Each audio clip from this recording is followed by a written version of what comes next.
ராமாயணம். இந்த பகுதி நம்மில் பலரும் அறியாதது.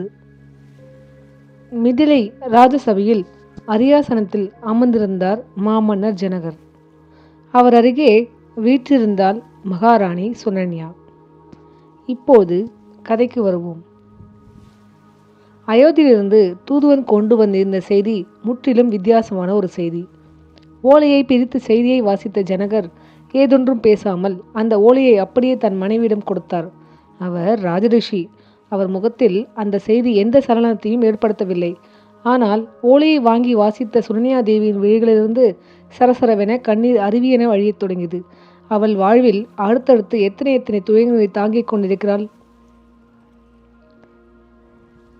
பட்டாபிஷேகம் முடிந்து தன் மகள் சீதை பட்டத்து ராணியாக பொறுப்பேற்ற போது அளவற்ற மகிழ்ச்சி அடைந்தாள்.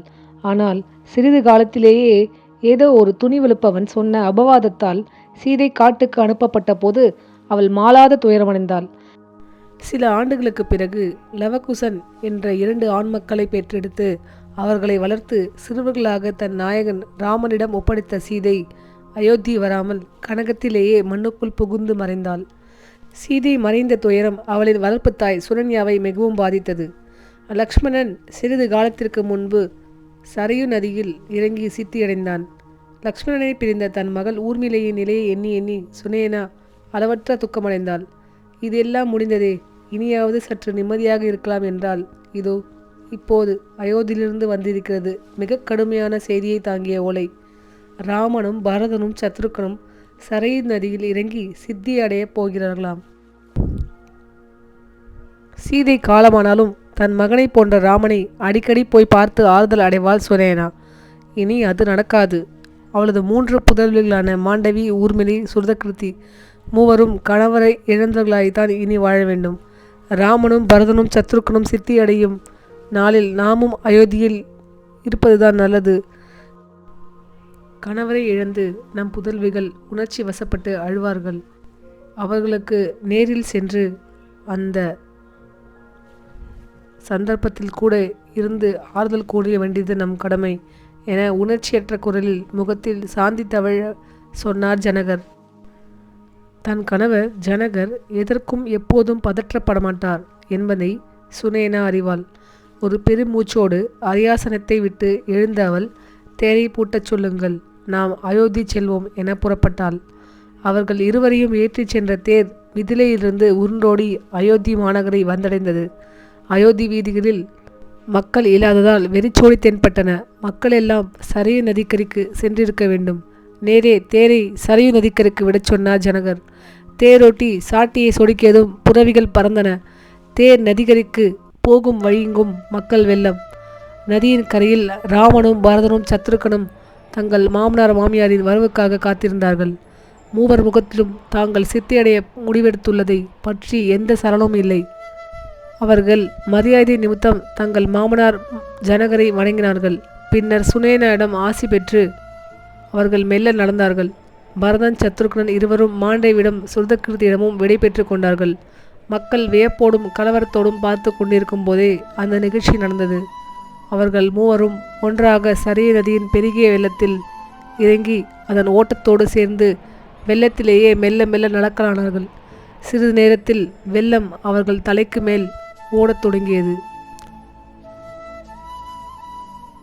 தலைக்கு மேல் வெள்ளம் போய்விட்டதை உணர்ந்த மக்கள் ராமா ராமா என பிரலாபிக்கலானார்கள். ஊர்மிளை, மாண்டவி, சுருதகிருத்தி மூவரிடமிருந்தும் பெரிய விம்மல்கள் வெடித்தெழுந்தன. அவர்கள் தங்கள் தாயை கட்டிக்கொண்டு அழுதார்கள். தாய் சுனேனா அவர்கள் மூவரின் தோள்களையும் தட்டி தன்னால் இயன்ற அளவு அமைதிப்படுத்த முயன்றாள். அவள் விழிகளிலிருந்தும் கண்ணீர் இடைவிடாமல் வழியத் தொடங்கியது. ஆனால் ஜனகர் முகத்தில் எந்த சலனமும் இல்லை. ஊர்மிளை வியப்போடு கேட்டாள், தந்தையே, ஸ்ரீராமர் நம்மை விட்டு நிரந்தரமாய் பிரிந்து விட்டாரே. இனி நாம் அறத்தின் திருவுருவாக விளங்கிய அந்த அற்புதமான மனிதரை பார்க்கவே இயலாதே. உங்களுக்கு வருத்தமாக இல்லையா? ஜனகர் முகத்தில் ஒரு மெல்லிய புன்முறுவல் இழையோடியது. சுனேனா ஜனகர் என்ன பதில் சொல்லப் போகிறார் என எதிர்பார்த்து காத்திருந்தாள். அவர் தரும் பதிலில் மூலம் தன் மனதில் ஒரு ஆறுதல் கிட்டாதா என அவள் ஏங்கினாள். மாண்டவி, சுருதகிருத்தி இருவரும் விழிகளை துடைத்துக்கொண்டு தங்கள் தந்தை சொல்லப்போகும் பதிலுக்காக அவர் முகத்தையே கூர்மையாக பார்த்தவாறு இருந்தார்கள். பொதுமக்கள் கூட ஜனகரின் பதிலை எதிர்பார்த்து காத்திருந்தார்கள். எங்கும் அமைதி நிலவியது. ஜனகர் சாந்தம் தவிழும் முகத்துடன் இனிய குரலில் பதிவு பொங்கச் சொன்னார்.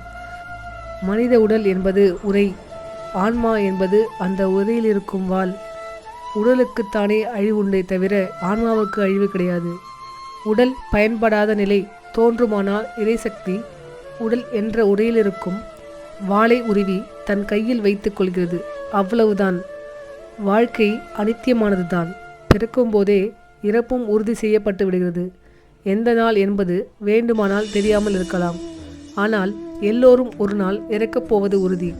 இதை என் மாப்பிள்ளைகள் உணர்ந்து விட்டார்கள். இந்த பிறவியில் நிறைவடைந்து விட்டார்கள். தாங்கள் வந்த கடமை முடிந்து விட்டதை உணர்ந்து கொண்டு விட்டார்கள். அதனாலேயே தாங்கள் விரும்பி சித்தி அடைந்து விட்டார்கள். ஆனால் அவர்களுக்கு மரணம் என்பது இல்லை. ஏனென்றால் என் மாப்பிள்ளைகள் நால்வரும் என் வளர்ப்பு மகள் சீதையும் தெய்வ வடிவங்களே என்ற பரம ரகசியத்தை நான் முன்பே அறிவேன். அவர்கள் மண்ணுலகில் மாணவர்களாக வசிக்கும் போதே அந்த ரகசியத்தை வெளிப்படுத்த எனக்கு உரிமை வழங்கப்படவில்லை. இப்போது அவர்கள் விண்ணுலகம் சென்று விட்டதால் நான் அதை பகிரப்படுத்தலாம். சுனேனா வியப்போடு கேட்டாள். அப்படியானால் நம் மாப்பிள்ளைகள் தெய்வங்களா? என் செல்ல வளர்ப்பு மகள் சீதையும் தெய்வம்தானா? ஆமாம், ஒன்றை யோசி. அவர்கள் தெய்வங்களாய் இல்லாவிட்டால் இத்தனை துன்பங்களை எப்படி சாந்தமாக தாங்கிக் கொள்ள முடியும்? மானிடர்கள் அறநெறியில் வாழ வேண்டும் என்பதை எடுத்துக்காட்டவே திருமால் இவ்விதம் அவதாரம் எடுத்து வந்தார். அவதார நோக்கமும் காலமும் பூர்த்தியடைந்து விட்டதால் தெய்வங்கள் விண்ணுலகுக்கு சென்று விட்டன. ஆனால் மண்ணில் அவர்கள் சக்தி நிரந்தரமாய் குடியிருக்கும். அவர்களை பிரார்த்தித்தால் அந்த பிரார்த்தனைகள் நிறைவேறும். இனி அவர்களுக்கு ஊர்கள் தோறும் ஆலயங்கள், அந்த ஆலயங்களில் உள்ள விக்கிரகங்களில் அவர்களின் அருள் சக்தி குடிகொள்ளும். இதெல்லாம் உண்மைதானா? இதற்கு உங்களால் சாட்சி காட்ட முடியுமா? சாட்சி என்ன? என் தெய்வம் ராமன் திருவருளால் உங்களுக்கு ராமனையே நேரில் காண்பிக்கிறேன். எல்லோரும் அண்ணாந்து ஆகாயத்தை பாருங்கள். ஜனகர் ஒரு கட்டளை போல் இந்த வாக்கியத்தை கூறினார். பிரமிப்போடு அனைவரும் அண்ணாந்து வானத்தை பார்த்தார்கள். வானில் சடாரென மேகங்கள் விலகி ராமபிரானும் சீதா பிராட்டியும் லக்ஷ்மணனும் பரத சத்ருகனர்களும் வலக்கரம் உயர்த்தி அனைவரும் ஆசை கூறினார்கள். எல்லோரும் அவர்களை தரிசித்துக் கொண்டிருக்கும் போதே விந்தையான பல சம்பவங்கள் நிகழ்ந்தன. லக்ஷ்மணன் உடல் ஒரு கணத்தில் ஆதிசேஷனாக மாறியது. ராமன் திருமாலை மாறி அந்த பாம்பனையில் பள்ளி கொண்டான். மறுகணம் பரத சத்ருகனர் சங்கு சக்கரங்களாக மாறி திருமாலின் கரங்களில் பொருத்தி கொண்டார்கள்.